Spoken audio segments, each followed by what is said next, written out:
শিবপুরে শিব চতুর্দশী উপলক্ষে হরিনাম মহানাম যজ্ঞ মহোৎসব উদযাপিত।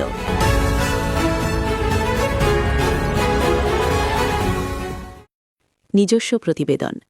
বিশ্বের সকল জীবের শান্তি ও মানবতার কল্যাণ কামনায় দেশ ও জাতির মঙ্গলার্থে ষোলপ্রহরব্যাপী ১২তম বার্ষিক মহানাম যজ্ঞ মহোৎসব ও শ্রী শ্রী তারক ব্রহ্ম সার্বজনীন তারক ব্রহ্ম হরিনাম সংকীর্তন ও মহাযজ্ঞ উৎসব শিবপুরের শিবসেবা কমিটির দিনী ভক্তবৃন্দের উদ্যোগে শিব চতুর্দশী উপলক্ষে গত ১৭ ফেব্রুয়ারি হতে ১৮ ফেব্রুয়ারি বুধ ও বৃহস্পতিবার পর্যন্ত ২ দিন ব্যাপী ব্রাহ্মণবাড়িয়ার নবীনগর উপজেলার শিবপুর শিব মন্দির অঙ্গনে উদযাপিত হয়েছে।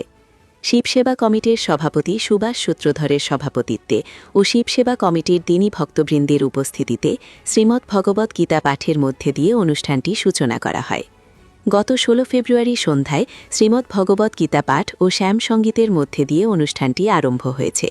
শেষে ১৮ ফেব্রুয়ারি হতে ১৯ ফেব্রুয়ারি পর্যন্ত ২ দিন ব্যাপী এই অনুষ্ঠানের মধ্যে ছিল গীতা পাঠ, শ্রী শ্রী তারক ব্রহ্ম নাম সংকীর্তন, নামযজ্ঞ, পালা কীর্তন, ভোগারতি ও প্রতিদিন দিবারাত্রি মহাপ্রসাদ বিতরণ প্রভৃতি।